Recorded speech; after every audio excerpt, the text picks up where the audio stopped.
War of 1812 and the heroes who fought it are etched into the founding story of Canada. Major General Sir Isaac Brock, the savior of Canada. Tecumseh, the great Indigenous wartime chief. Laura Secord, the enduring heroine of this war. And Charles de Salabary, the Canadian-born commander and leader of the famed Canadian Voltigeurs. Without them and the thousands of men who took up arms to protect their homes in the War of 1812, Canada would not exist. Our traditions, our identity, and our constitutional monarchy would also not exist. At a time today when the President of the United States and members of his administration are openly flaunting their territorial ambitions to see Canada become the 51st state, it's important to revisit the time when this country and this land nearly fell to those same territorial aspirations. During the Napoleonic Wars, Britain sought to control the seas and tighten its grip on trade entering France. In practice, Britain would impress and forcibly conscript American sailors into the Royal Navy. This gave the perfect excuse for the young republic to our south to see out their territorial ambitions and annex Canada. And so, in 1812, President James Madison declared war. In the early weeks of the war, Thomas Jefferson famously asserted in a letter to U.S. Colonel William Duane, quote, "The acquisition of Canada this year as far as the neighborhood of Quebec will be a mere matter of marching and will give us experience for the attack of Halifax the next and final expulsion of England from the American continent." It's easy to understand Thomas Jefferson's arrogance. Upper and Lower Canada had a population 1/10 the size of the United States at the time, and there were only 6,000 British regular forces here in Canada. It appeared that the Canadian colonies and what was left of British North America was not long for this world.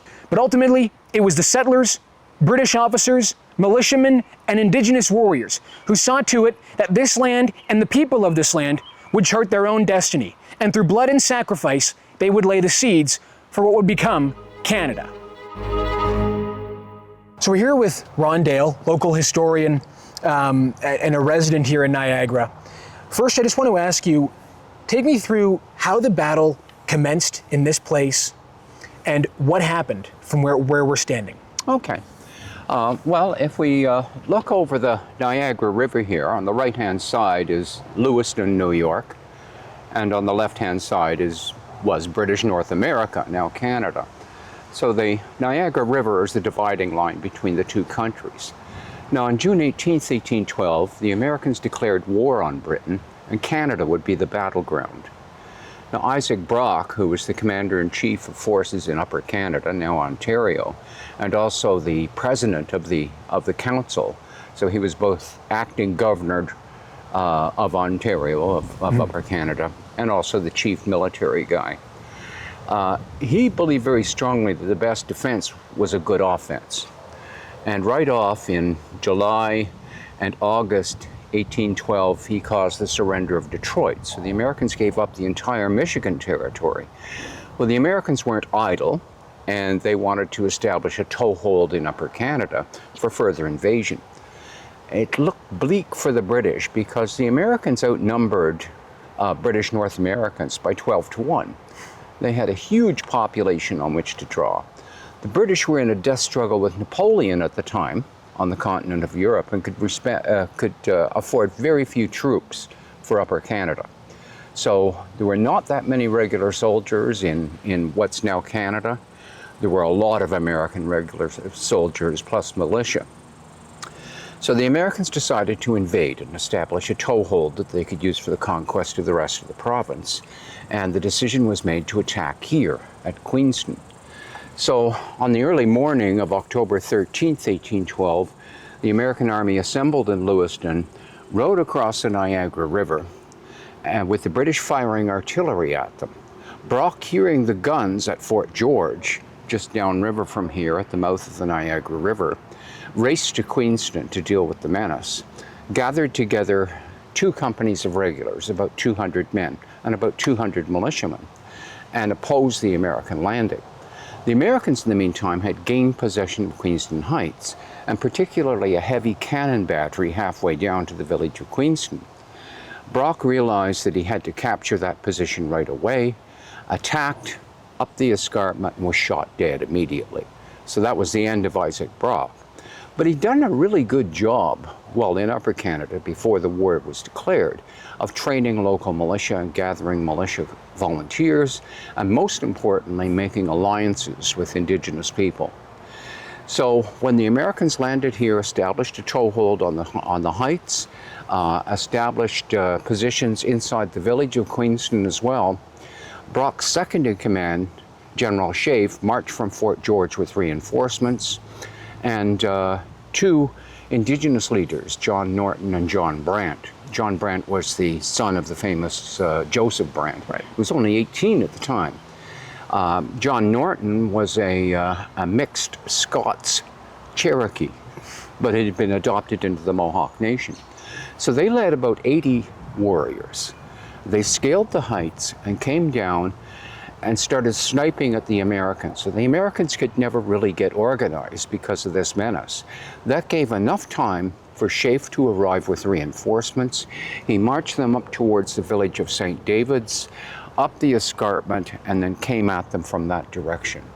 The Americans panicked after the first volley of musket fire from the British and tried to run down the escarpment to escape back to the boats, back to the States. Many of them drowned, and the rest surrendered. So that was basically the Battle of Queenston Heights in a nutshell. So how is it that this battle and the stories of this battle, Brock's sacrifice in this battle, have become lore in Canada, have become this critical moment for us? What is it about this battle that made it so prevalent in Canadian history? Well, the British realized that they were hopelessly outnumbered by the United States, and they knew that they had to rely on the militia, citizen soldiers, and on Indigenous allies to be able to possibly defend Upper Canada. So their fallback was to fall right back to Montreal and Quebec City and just give up Upper Canada, maybe get it back in negotiations. But the Battle of Queenston Heights showed that the local militia were loyal. They fought like tigers. There were a number of deaths among them, and the same with Indigenous allies. By the end of the battle, there were 180, primarily Haudenosaunee people, but also some Delaware here at the Battle of Queenston Heights, forcing the American surrender. So it showed the British authorities that Upper Canada was worth defending and possible to defend. So the Battle of Queenston Heights was crucial in the thought process behind how to conduct the war with the Americans. Has there been some thought about what would have happened if Queenston Heights was lost and the American invasion here was successful? If it had been successful, their next move would have been to attack downriver and take Fort George.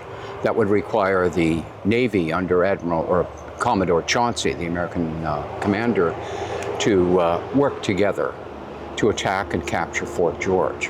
Once they'd done that, they could move up to the next British position at Burlington Heights, Hamilton today, and then on to the capital of York, now Toronto, and then move down the St. Lawrence, threaten Montreal. Well, another army came up from the Lake Champlain area in a pincer movement to capture Montreal. So Lord knows what would have happened if the Americans had won. I spoke to Professor Emeritus Jack Little of Simon Fraser University, an historian and author specializing in the War of 1812, particularly in the Eastern Townships, the border region in Quebec. His expertise is around how the war fostered the sense of Canadian identity that we know of today. 1812 is very early days, and settlers, most of them were from the United States, and I think what it did was kind of change their identity in the sense of a political identity, because it broke, their ties with the United States. I mean, I've studied the Eastern Townships in particular, and it's the one region of Canada that was closest to the American border, because Ontario, I've got the Great Lakes and the St. Lawrence in between. So the 45th parallel, some of the villages crossed the borders, as they still do. And so what I was interested in is how these settlers who were from the United States, or they were, second generation, responded when the war broke out. And what I found was, contrary to the fears of the British authorities, the colonial authorities, they didn't welcome the Americans with open arms by any means, but neither did they rally to the defense. I mean, they were quite willing to join the militia. Well, everyone belonged to the militia, but the militia mustered in order to defend their communities, but refused conscription for the most part to go and fight elsewhere. And so I talk about that in a lot of detail. Several times they tried to get local militias to supply their quota of men, and they either fled across, if those who were selected either fled back to the States or just didn't show up. Just quickly interrupting this video, because I have to ask, if you like this content, if you want to see more Canadian history content, pro-Canada content, and let's just call it Canada First content, let me know by liking this video, subscribing to my YouTube channel, and sharing this video. Subscribing to my channel is the best way you can show your support. Ours is a small channel, but we have big ambitions to tell great Canadian stories. Now back to the video. So we're standing here now at the famous Brock Monument, a spectacular structure. It really kind of speaks to the importance of Brock in this battle and in Canada. Why is it that Brock is this towering figure, literally here, but figuratively in Canada? A very powerful man and very likable, apparently, that a lot of the Indigenous people trusted Brock, thought he would look after their interests, and the people of Upper Canada realized that they had a real leader behind them. He trained militia prior to the outbreak of war, expecting war to come. And so he was regarded by the local people right off the bat as the savior of Upper Canada, just from what he had done to prepare Upper Canada for war. So immediately after his death at the Battle of Queenston Heights and the death of his provincial aide-de-camp, John MacDonnell, who was mortally wounded at the battle, they were buried on October 16th, 1812, in one of the bastions at Fort George. And there they lay. In May 1813, the Americans captured Fort George, and they did not disturb Brock's grave. During the funeral for that first burial in what's now the town of Niagara on the lake, the Americans at Fort Niagara flew their flag at half-mast in his memory, and had asked if they could fire minute guns during the funeral. Well, they were turned down for firing the minute guns until after the burial, but they did that, fired a cannon salute for him. So he was a very highly respected man. And immediately after his death and his burial at Fort George, local people started to get up a fund to build a monument to him. And the British government jumped in, the provincial government jumped in, and they raised enough money to build the first Brock's Monument in 1824. So Brock and MacDonnell were disinterred from Fort George. There was another big funeral here, buried in the first monument, which stood until 1840. In 1840, an Irish-Canadian terrorist named Benjamin Ledd blew up the first Brock's Monument, and for reasons I won't really get into, and a committee was formed to build the current Brock's Monument, which was finally built in 1853, 13 years after the event. So all the ceremonies involved with it were held on October 13th, the date of the battle. Right. What would you say is something that Canadians get wrong about the War of 1812? Because some historians have argued that this really wasn't Canada's war. It was a war fought on Canadian soil, but between the British, the Americans, and the Indigenous. But is there something that, is there a reason that Canadians should feel proud about what was accomplished in this war and the defense? Definitely. The War of 1812 went on 1812, 1813, 1814. American invasions, successive American invasions were eventually turned back. And Upper Canadians and Lower Canadians, in what's now Quebec, had a great deal to be proud of. And it helped build a feeling of togetherness. Rather than settlers in various little communities and in various provinces, they felt that they were all together, and they had a common enemy, the United States. And that feeling of nationalism would eventually give rise to Confederation. So what would have happened if the War of 1812 had never occurred? Well, what ifs in history are sort of a chump's game, but it's quite possible that the Canadian provinces would have voluntarily joined the United States if the war had not occurred. Is there something that Canadians get wrong about the war when we look back at it today? Well, it's many years ago. Upper Canadian or Ontario historians were writing about this, Sid Wise and so on, and arguing. And George Shepard, I think, has a book on Upper Canada, if I remember his name right. And the Canadians created a myth out of this, that this was our, this was our shining glory, just fighting back the Americans. But in fact, it was the British who did that. And in Upper Canada, according to Shepard's book, a lot of Upper Canadians, because once you were captured and you signed an oath that you would not fight again, you were released by the Americans. And so Upper Canadians flocked to the American army to get captured so that they could get released and they wouldn't have to fight. So we create this patriotic myth in a way about how the Canadians fought and fought off the Americans. But really, Canadians were much more ambiguous. And I'm talking about Upper Canada here. And not until, I guess, again, York was burned down, did they really see this as an important threat.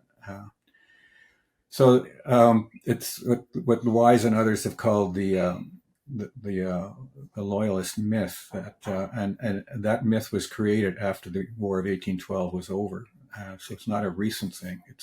It's a sense of Canadian conservative sense of American nationalism. The family compact emerges out of that. And as many of the members were people who had fought in the War of 1812, as officers and so on. So in a way, Canadians, I guess Canadian historians are good at bursting myths, and we're always sometimes criticized for that. But that's where the scholarship was, and I don't think much has been written in recent years to change that.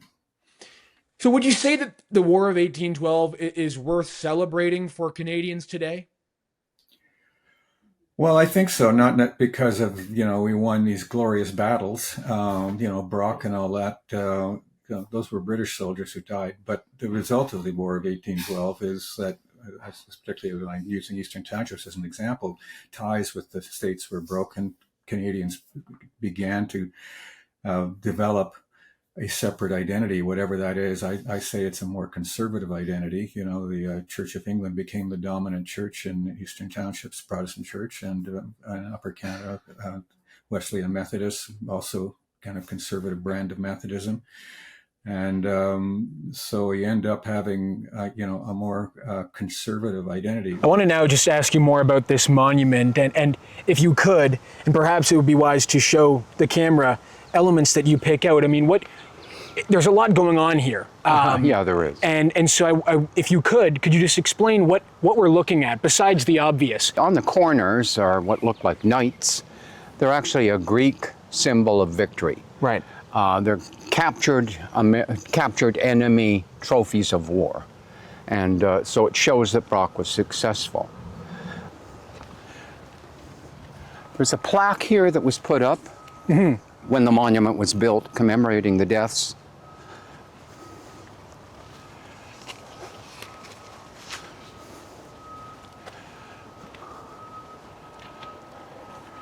And a lot of people misinterpret what it says. The very bottom line, deplored by the sovereign. It sounds like Brock was deplored by the sovereign. Right. It was his death that was deplored. Right. Interesting.